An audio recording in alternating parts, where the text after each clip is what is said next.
I want you to watch this clip of Representative Tim Burchett saying, I feel like we just got played. I feel like the Republican Party just got played. And then I want to explain exactly how Elon Musk and Donald Trump's attempt to paralyze the government only worked against them. Make sure you drop a like. Make sure you subscribe. And before we jump into all that, I want you to watch this clip of a Gen Z dude on TikTok named Luke just going in on Republicans. I remember thinking that there was something with the human race when I watched kids in middle school make fun of the special needs kid who had to have the teachers help tape his shoes back together because his parents couldn't afford new ones.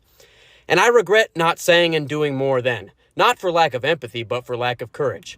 But it seems that the universe has granted me a second chance because now those same dipshits who said that hateful shit then have grown up to support a guy for president who says the same type of hateful shit. So you're fucking right, I'm gonna call a spade a spade. If you support that shit, own it. Don't say this bullshit of, I voted for the economy, I voted for cheaper eggs. No. You supported it, and I'm gonna remember it. And I'm gonna call you on that shit every single fucking time. I love the passion, very well said, but to build on what Luke was saying there, even the people who cite grocery prices or gas prices as the reason they voted Republican are still voting against their own interests, and I'm going to demonstrate that throughout this video. We talk about people voting against their own interests all the time, but I don't know if there is a more textbook example of the recent near shutdown of the government that was caused by actual billionaires who just don't care about what happens to you. They don't care if your healthcare gets stripped away or if the disaster relief gets stripped away. So let's lay the groundwork. Let me just go back a few days. So Republicans currently control the House, and they have a responsibility to pass a funding bill to keep the government functioning. Instead, they've been spending all of their time fighting amongst each other. Even Speaker of the House Mike Johnson got screwed over. You know, I would say Mike Johnson is perhaps the biggest loser in all of this. He managed to piss off Donald Trump. He managed to embarrass himself in front of his own Republican conference. And he managed to show to Democrats that he is not a reliable negotiating partner. And not only that, but now he has this debt ceiling debate in this fight. It's going to be a fight hanging over him. I know he did make some commitment that they're going to address this in exchange for $2.5 trillion in cuts. But, you know, I'm making a commitment to eat more vegetables and drink less wine in the new year and work out more. That is just a commitment. Actually implementing it is going to be so much harder. And just seeing what a mess passing a CR, a stopgap funding bill, was this week is just a preview of the circus to come and how difficult it's going to be to achieve things like reconciliation and the debt ceiling and the omnibus and all these legislative priorities that they're talking about on Capitol Hill. Well, girl, I'm going to help you. If you add fruits and vegetables to that mix. Okay, but very well said. Her main point was incredibly, it was perfect.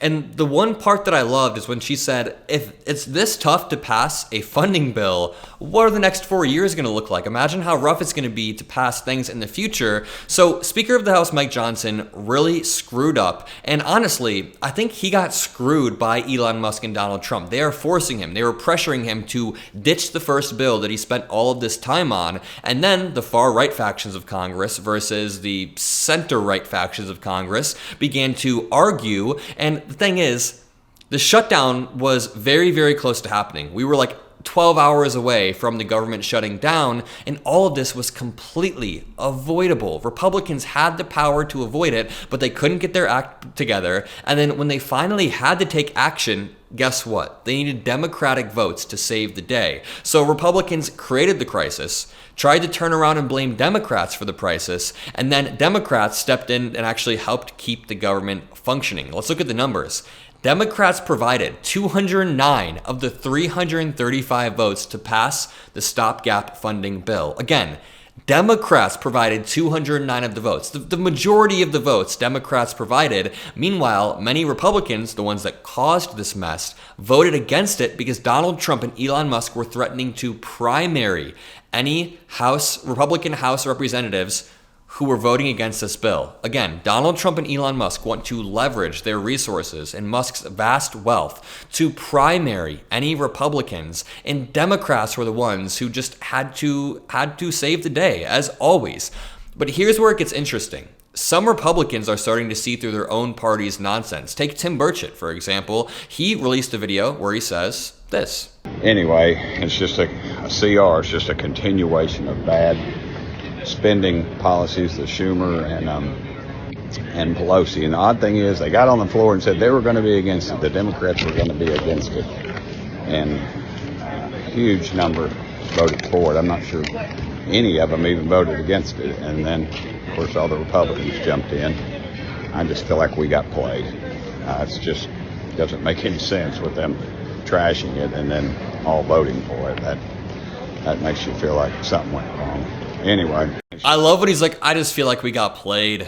I just feel like we got played. And it seems like Democrats sort of did play the Republicans. There's been a lot of debate about whether Democrats should have just let Republicans essentially fall on the sword and just eat the government shutdown and they can blame it on Republicans. But that would have been catastrophic before the holidays. I don't think that would have been a good thing to do, especially because Democrats actually care about the American people. And this is where the bigger picture comes into play. Because the truth is, it wasn't just Burchett who got played or Republicans who got played. Republican voters across the country are the ones really getting played. I mean, these are the people who are most affected by shutdowns. The federal workers who miss paychecks, small businesses that will lose contracts, or families who rely on food assistance or housing programs that mostly vote red. These are the same people who will cheer at Trump rallies and vote for the very politicians who promise to drain the swamp and then end up causing harm to the very people that voted for them because Donald Trump is a billionaire. Why does Donald Trump care if you have health care? He won't even notice. You could tank the entire healthcare system of the United States. I mean, it already is basically just terrible, but you could completely just strip it all away. And Donald Trump probably wouldn't even notice. He has his own medical care that I'm sure he relies on, his own doctors that he's known for years, rich doctors, because he's a rich dude. So the GOP has mastered the art of distraction. That's another point that I want to make here. They use cultural outrage, whether it's wokeness or immigration is a great example, whatever the buzzword of the day is, to keep voters focused on anything but their actual policies, but their actual actions in Congress. So Republicans show up to Congress and they strip funding away from cancer patients. They do all of this heinous stuff, but then they distract American citizens by talking about immigration or transgender Americans. And honestly, it's working right now. It clearly is working because Donald Trump won, not just based on social issues, but also based on economic factors.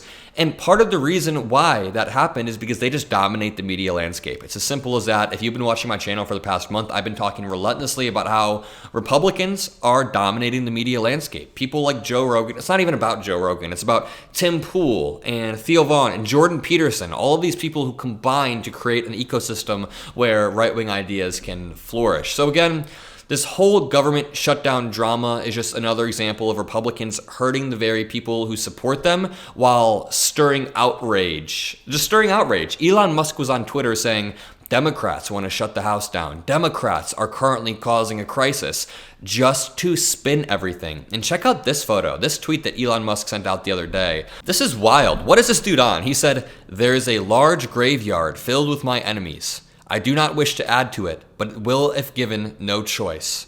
Those who pick fights with me do so at their own peril, but maybe this is their lucky day." Does this dude think he's like the supervillain in a Batman movie? He actually is acting like a supervillain at this point. He thinks he's going to be Iron Man, but he's about to be Lex Luthor, if that's an analogy that works. I think they might be in different universes, but either way, drop a like, subscribe. I'll leave you guys with that. I'll see you in the next video. Love you and peace out.